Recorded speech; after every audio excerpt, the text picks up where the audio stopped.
Okay, so the point tonight is it's Pashas Vayakheil and Pashas Para, and there's an absolute connection between the two. But before we say the connection, we want to show what is the Para doing. Para is being mitaheras, so we have to say a story how we could be mitaher bisman hazeh when we don't have para aduma. So of course the answer is kapara and tshuva, and just to say a little word that Pashas Para is a kapara, it's ke para. When you do tshuva is a kapara, it's ke para. That's just a thing that I thought of right before. But I'll say the drush later. Anyhow, the story is about the chayit. Now there's a famous chayit, there's a sefer called Mareches Elikus, Kabbalah sefer, and on that Kabbalah sefer is a pirush from Rabbi Yehuda HaChayit. The chayit I'm talking about is not this Rabbi Yehuda HaChayit. That's a story for next time. But this is about a chayit from Lemberg. And this story was written in the Chronicles of the Lemberg Kehillah. So apparently it has emes to it. The story goes as follows. There was a tailor in Lemberg, and he was a very lousy tailor. He wasn't good, so he didn't make good parnasa. He messed up, sewed the sleeves shut or the pants closed so people couldn't put them on or whatever it was. He didn't do good. So he couldn't make a living being a tailor. So he decided he's going to hang out by the goyim, and he'll say a cute joke or a cute vertel, and then they would give him to eat because they liked his company. But for statement, they gave him food that was not kosher. And as we all know, that unkosher food creates timtum hamayach. So since he had timtum hamayach, so he fell into doing things to impress the goyim and not to impress the yidden. And he was, as they say, going off the D. And but he hung around the hotel. He hardly went home anymore. He'd sleep in the hotel at night. He didn't go home anymore. He wasn't interested in his wife. And when he did go home, he would just yell at everybody. And people didn't like him because he went away from Yiddishkeit and he was already over Avera B'Fahesia and everything else. Anyways, he was hanging out by the hotel. All of a sudden, he sees that a fancy carriage pulls up, and out comes a Greiser Rebbe. Don't know who the Rebbe was. It was a Choshev Rav, and he came out with Mesharsim and many Talmidim and so forth, and he was going to have a tish in the hotel. So he asked the hotel owner, listen, do me a favor, let me stay in the hotel over Shabbos so I could sit by this rabbi and I'll get good food. And then afterwards I'll make fun of everything he does and I'll tell you all the good jokes. So the hotel said, listen, for free entertainment, Adrabah, it doesn't cost him anything because the Rav was paying for all the food. So he let. Maisa, he sat on the opposite end of the table where the Rav was giving his tish, and the Rav sees him and he could see on the face of this tailor that he's a Rasha and he's a Ba'aleva Averis and so forth.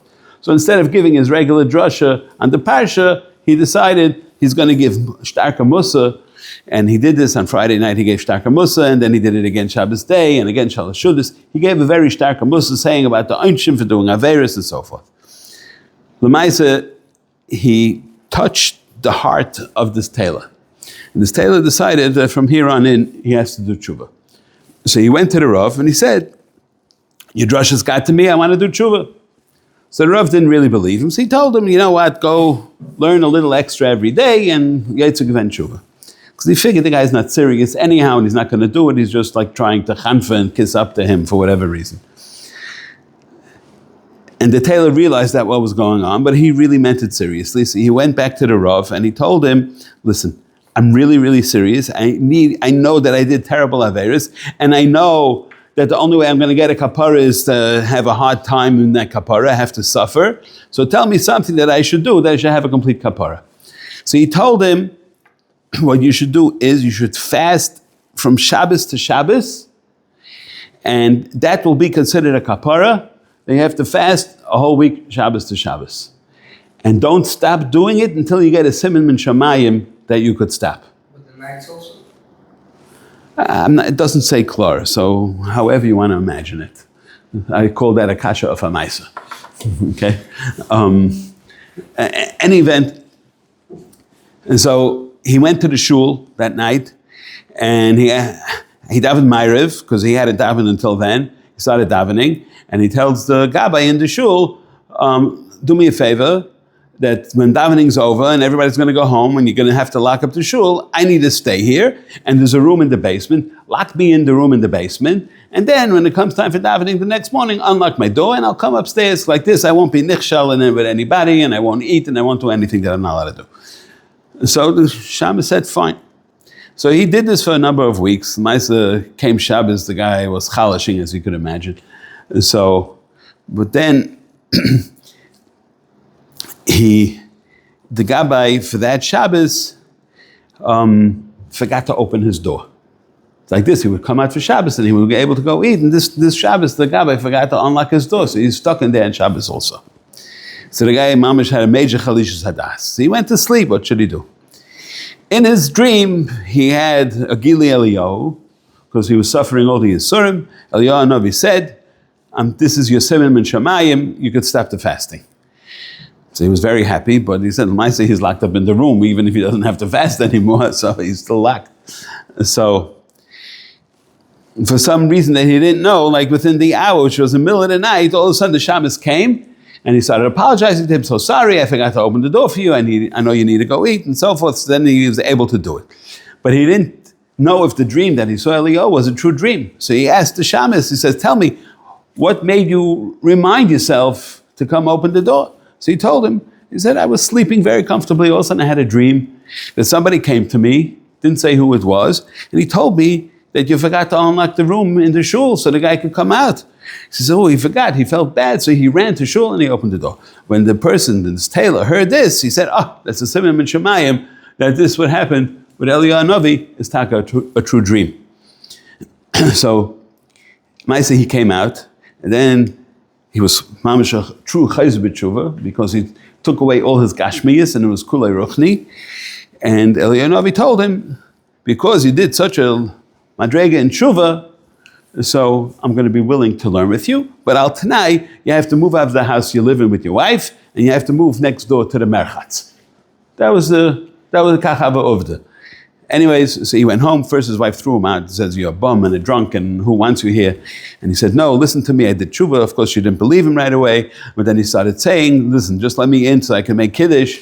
And she saw that his taka ernst, and he made a real kiddush and everything else. So then she believed him, and they moved together to the house, a small house next to the merchatz. So anyways, he had his seder with Eliyahu Hanavi every night, and he learned. And the Rav of the town wanted to know what's going on with this guy. And so he sent the shamus over to go check on him, what's he doing at night.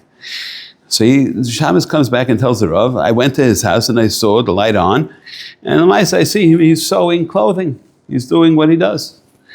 He went like this, the Rav kept on sending him back. It didn't make any sense to him. Like, the guy's like, he looks like, just like he looked when he was doing Averis, you could tell. So when he became a Kaddish, you could tell. He said, something's not right. So he decided to go himself to see what's going on. When I see he comes in and the house is pitch black, he doesn't see anything. So he decided he's going to knock on the door and go in the house. So he goes into the house, and then he sees Taka that there's a bright light, and this person is learning with Eliyahu Hanavi. So he asked, he says, how could it be that the Shabbos came and he saw you working on clothing, and I came and I saw you learning with Eliyahu Hanavi? How could that be? So he was told that when the Shabbos came, he's not right to see Eliyahu Hanavi. So he saw a tailor sewing clothing.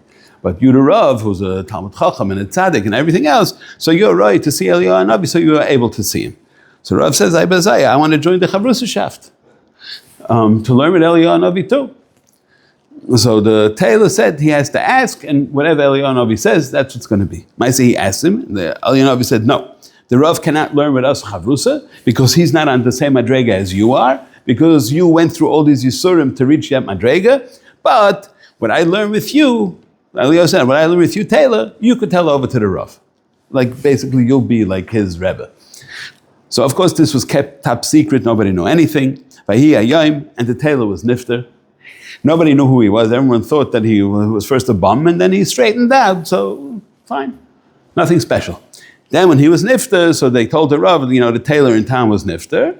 So the Rav said, now I could be Megala, decide that he was learning with Eliyahu Hanavi. So he went to the Levaya, and he gave his hesped, and he said that this man became a tzaddik from the grace of tzaddikim, and he was zeicha to Gili Eliyahu and was able to learn with him. We learn from the Maisa that, as we know, we always say that b'makom shebali tshuva eindem ein tzaddikim gemorim b'chadam mamay. So this is a shtick of raya. You see that the guy was about tshuva. He did tshuva for all his averis, and he went through all kinds of yisurim. So that gave him the ability to learn with Eliyahu Hanavi. I started off saying that lashon kapara is kipara. Now we have a shtickle issue. In this week's parsha, we have Parshas Tetzaveh and Parshas Vayakheil. What shaychus? Obviously, if they're coming together in the same parsha, there has to be a shaychus. Zok the Heilige Arizal, who also learned from Eliyahu Hanavi. Right? You could call that a kesher to it. Right? It says Vayakheil Moshe. Right? And it also says, so it's a kapara, as we know. Why do we lay in Parshas Para? Why is there such a thing? Because it's a kapara for chet ha'egel. Yaveh says Rashi, Yaveh yaim yikaneach tzayus b'nah. Now it says over here, Vayakheil, he called them all together as a kapara, because what happened when Moshe Rabbeinu was Ola El Elikim, to be Mekabel the Torah, Vayakhilu al Aaron. They all gathered on Aaron to create the egel. So therefore, the kapara for it was Vayakheil Moshe. He called them all together as a Zelu Umazev. First they were Vayakhilu al Aaron, and then he made it Vayakheil over here by Moshe. And we know that every time a person does an Aveira, it's coming from Midas Hadas. That's what the Arizal says. Das, even on a Pashut HaOifen, not on a Kabbalah HaOifen, when we talk about Das, it means basically Sechel. So when we do bad things, it's coming from Amidas Hadas. Erev Rav is Gematria Das. And that's what it says also in the pasuk over here. It says, Zesha El Kol Adas. El Kol Adas B'nai Yisrael. Adas is Oisi Das. So it's a remez to show you that it came from the Das, and that's where the kapara has to come from also. So, and you see, what is it? It also says, Eila Elekecha Yisrael, and then the tikkun of it was, Amar Eila Hadvarim. Everything is like a midah keneged midah. And why is he has to go through this whole thing? Because if you Ovid Avodah Zarah, which was the egel, it's Ki'ilu Ovid Kol HaKtorah Kula, and there are two things that are negeya here, which is representative of all Taryag Mitzvahs. One is Shabbos, and one is Binyan HaMishkan. So Binyan HaMishkan was the whole week, and Shabbos was the end. So point being that now that your Shesis Yom Taved should be B'Kedusha, and then the Shabbos should also be B'Kedusha, and the reason why they're connected, the Kol Taryag Mitzvahs, because anything is Seif Ma'asav Machshava Tchila. So the whole Bria was created in order for Sfiras HaMalchus, which as we know is also Shabbos Malchusa. So if you're not Mekayim, if you're not keeping Shabbos, is then the whole Tachlis HaBria is not here. So therefore it had to be a Fazah Oifen to be Mesakin, that the Shabbos should be, that's the whole purpose of the entire Bria. I just want to say two other things. It says in the pasuk, Al Yetze Ish Mimekaymai B'Yom HaShvi. So why does Makam have to do with it? Because if you take the word Makam and you take out the Kuf, you're left with Mum. Right? And Mum is Gematria Elikim, 86. Right? Which is Midas Hadin. A person has a Mum is a Midas Hadin. So we put in the Kuf, which is two parts. First of all, Kuf represents Kedusha. Right? So it's basically taking it away. And also that the Kuf is coming off the Aleph Yud Kuf. It's in that same note. And the Aleph is representative of Kudsha Brichu. So therefore the Makayim, right? Baruch Kvoid Hashem Mimekayim Mai, that's a remes for Kedusha. And that's why it said over here in the pasuk, Al Yetze Ish Mimekayim Mai. And that's the issue of Tchum Shabbos, that you shouldn't stray too far from Kudsha Brichu. That's, so, also as we know, we've learned that Rishus HaRabim is considered Midas Hadin, and Rishus HaYachid, Kol Yisrael is Bechibur Echad, right? Kol Yisrael Chaverim Miloshen Chibur, right? We're all connected. So that's Pshat, in Mekaymai, we're all connected. And once, like it said by Haman, Mefuzar and Mefeira, that spread out, that's Midas Hadin. And the last thing I wanted to say, where do you see the hamtaka of Pashas Para, of the Para Aduma? How is that creating that you should become tahar? And as we know, Efer Para Aduma is brought down in a Russian Chulin. He says that the Efer Para Aduma gave a certain Nadrega in Ruach HaKodesh, which is why the Amiroim and Tanoim went a much, much higher Madrega than later on the Geonim and the Rishonim, because they had Efer Para Aduma and gave them a level of Ruach HaKodesh. By the time the Geonim and Rishonim came around, there was none left. So, if you take the word para, which is pei reish, which we know is gematria 280, which is keneged the 5 osiyos of mem, nun, tzadik, pei chaf. I said the wrong order, but same idea, right? Those are all the end letters of the aleph beis, which represent midas hadin. So you have what we call pei reish dinim, 280 dinim, and plus the 5 osiyos of those, the mantzpach, which is what it's called, is para. That's what that Arizal brings. But in order to be mamtikit, this is what I wanted to add here. So you take away the hay from the para, and in it you burn it. It's no more here. And now you got a new nivra, which is called Efer. And Efer is the aleph. Before the pei reish, it's mamtik the din. It makes the din sweet.